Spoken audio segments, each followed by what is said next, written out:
Yang permintaan itu dituruti oleh Allah, diijabah oleh Allah, sehingga Allah mempersilahkan Nabi Muhammad untuk mencari semua umatnya tanpa tersisa di mahsyar. Tidak bisa kita bayangkan seberapa besar, seberapa banyak lautan manusia yang terkumpul di mahsyar. Karena dari zaman Nabi Adam sampai kiamat semua tumplek-plek dalam satu tempat. Bagaimana cara Rasulullah mengenali kita? Bagaimana cara Rasulullah mencari kita? Toh Kanjeng Nabi nggak pernah bertemu dengan kita. Kita pun nggak pernah bertemu dengan beliau. Rasulullah nggak pernah kenal dengan kita.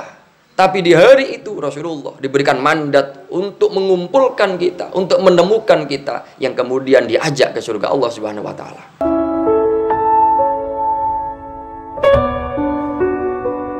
Assalamualaikum warahmatullahi wabarakatuh. Bismillahirrahmanirrahim. Alhamdulillahirabbil alamin. Allahumma shalli wa sallim wa barik ala sayyidina Muhammadin sayyidil anbiya wal mursalin wa ala alihi wa sahbihi ajmain, amma ba'du. Sahabatku sekalian yang dirahmati Allah Subhanahu wa Ta'ala, mudah-mudahan kita semua selalu diberikan kekuatan iman Islam oleh Allah, sehingga iman ini betul-betul bisa bertahan dan semakin berkualitas hingga kita kelak sowan di hadapan Allah Subhanahu wa Ta'ala untuk mempertanggungjawabkan apa yang telah kita lakukan selama kita hidup di dunia ini. Tentu saja dengan bekal yang paling pokok adalah iman dan Islam yang kuat dan kokoh di dalam hati kita.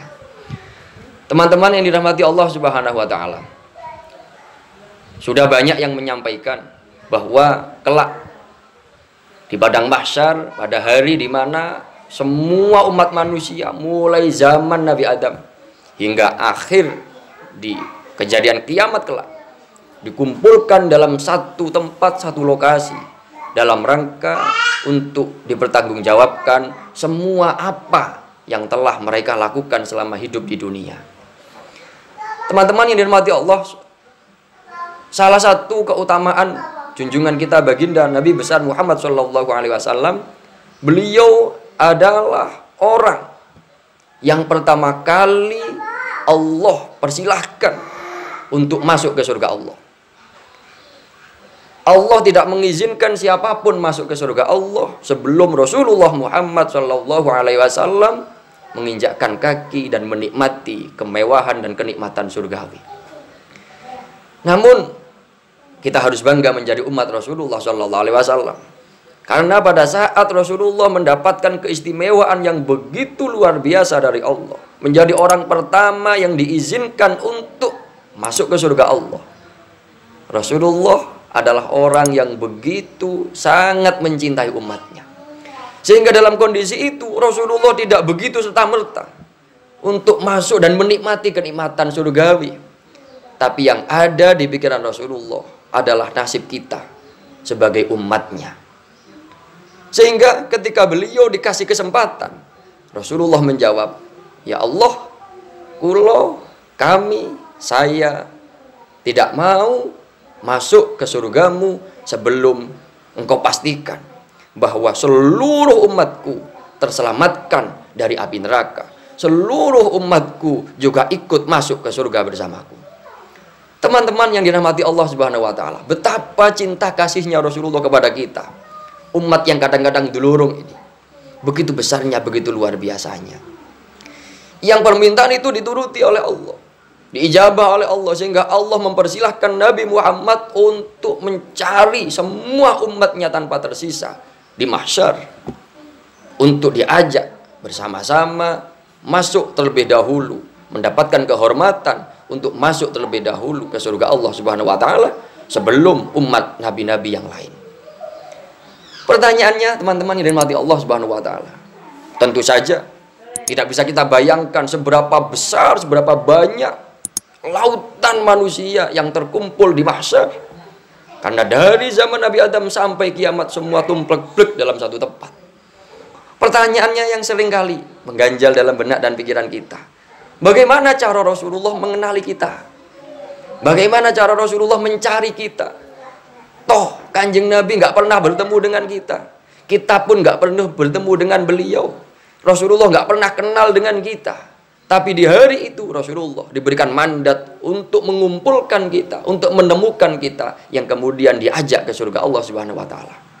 Bagaimana sekali lagi cara Rasulullah mengenali kita yang begitu kecil-kecil ini, jauh dari kemuliaan di dunianya, jauh kehidupannya dari kehidupan Rasulullah, dalam arti kehidupan fisik Rasulullah Muhammad SAW. Teman-teman yang dirahmati Allah, jangan khawatir, karena pada saat itu terjadi, Allah memberikan satu ciri kepada Rasulullah untuk mengenali seluruh umat-umatnya. Dengan ciri apa?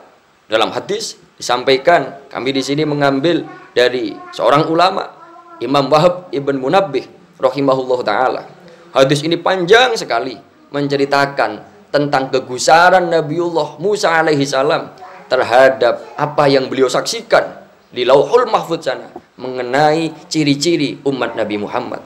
Yang salah satunya beliau Nabi Musa menyampaikan bahwa kelak di hari kiamat itu ada sekelompok besar manusia yang digiring di padang mahsyar. Mereka semua mengeluarkan sinar cahaya yang begitu terang benderang dari wajahnya, sinar cahaya yang begitu terang benderang dari kedua tangannya. Nabi Musa bertanya kepada Allah, wahai Allah, saya berharap orang-orang yang ada di mahsyar itu, yang bersinar wajahnya, bersinar kedua tangannya, saya berharap itu adalah umatku ya Allah, katanya Nabi Musa. Tapi Allah menjawab, bukan wahai Musa, itu adalah umatnya Nabi Muhammad. Itu adalah umat Muhammad. Mereka mengeluarkan sorot, mengeluarkan cahaya dari wajahnya, mengeluarkan cahaya yang begitu terang dari tangannya, karena min atharil wudu was sujud, karena bekas yang dihasilkan dari aktivitas amaliyah mereka selama di dunia yang berupa wudu dan tentu saja sujud dalam artian sholat menyembah Allah Subhanahu wa ta'ala. Teman-teman yang dirahmati Allah, dengan kita ketika hidup di dunia saat ini, kok kita pateng, aktif sekali melaksanakan tuntunan-tuntunan dan tuntutan-tuntutan agama. Ibadah salah satunya yang paling harus kita fokuskan adalah sholat 5 waktu dan sholat-sholat yang lain.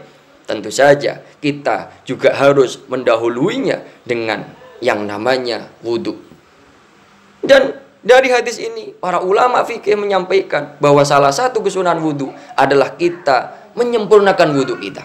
Tidak hanya membasuh bagian yang wajib saja, tapi melebihkan basuhan itu sampai pada bagian yang di luar bagian wajib. Dalam rangka apa? Dalam rangka memperkuat sinar atau sorot cahaya yang keluar dari wajah kita. Ketika membasuh tangan, kita dianjurkan untuk melebihkan dari basuhan yang wajib saja. Dalam rangka apa? Sekali lagi, untuk memperkuat, mempertajam sorot yang keluar dari tubuh kita. Supaya apa? Kita yang jauh hidup dari zaman Rasulullah dapat dikenali kelak oleh Rasulullah SAW, sehingga kita akan diajak bersama beliau untuk masuk surga pertama kali sebelum umat-umat yang lain. Masalahnya teman-teman yang dirahmati Allah Subhanahu wa ta'ala, tidak sedikit dari kita yang justru memahami tanda-tanda semacam ini adalah tanda di dunia. Tidak sedikit dari kita yang menggunakan satu referensi dalil Quran, yang di situ Allah juga jelas menyampaikan satu cuplikan ayat simahum fi wujuhihim min athari sujud. Jadi tanda-tanda umat Muhammad di situ, di kening-kening mereka, di jidat-jidat mereka terdapat tanda karena sujud atau karena bekas sujud.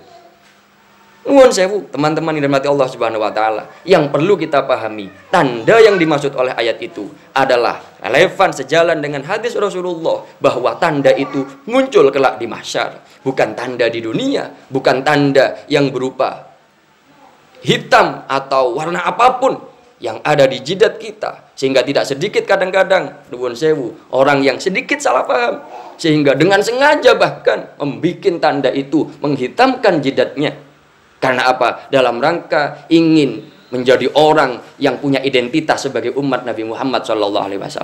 Sekali lagi kita tegaskan, tanda itu muncul pada saat Rasulullah mencari kita di mahsyar, yang pada waktu itu sudah tidak ada perbedaan antara satu orang, satu kelompok dengan kelompok yang lain. Maka perlu adanya tanda, bukan tanda yang ada di dunia saat ini.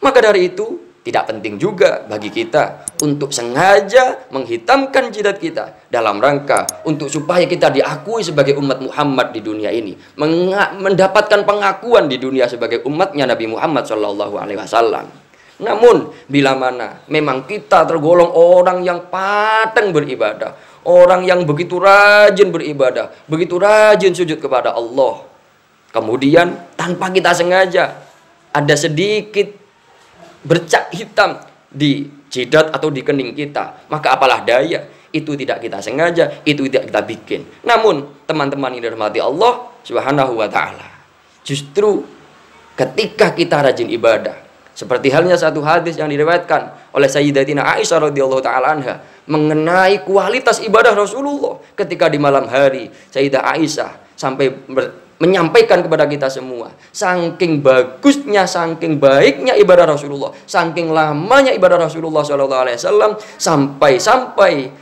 telamaan kakinya beliau, telapak kaki beliau itu melempuh, abuh atau bengkak, saking lamanya beliau sholat. Tidak ada satu keterangan pun saking lamanya beliau sholat sampai ditemukan tanda atau bekas yang hitam yang begitu mencolok dari kening mulia Rasulullah Shallallahu Alaihi Wasallam. Teman-teman yang dirahmati Allah Subhanahu Wa Taala, sekali lagi intinya kalau kita mau dikenali oleh Rasulullah kelak di mahsyar, maka kita lakukan ibadah-ibadah, kita lakukan aktivitas yang itu menjadi perintah agama, termasuk di dalamnya adalah ibadah sholat yang menjadi rukun Islam kita. Termasuk di antaranya menjalankan wudhu dengan sesempurna mungkin yang kita bisa, yang kita mampu untuk lakukan, maka lakukanlah. Dengan itu otomatis insya Allah kita semua kelak akan dikenali oleh Rasulullah Muhammad Shallallahu Alaihi Wasallam tanpa kita bikin tanda hari ini di dunia ini. Teman-teman yang dirahmati Allah, terima kasih. Mudah-mudahan bermanfaat. Wassalamualaikum warahmatullahi wabarakatuh.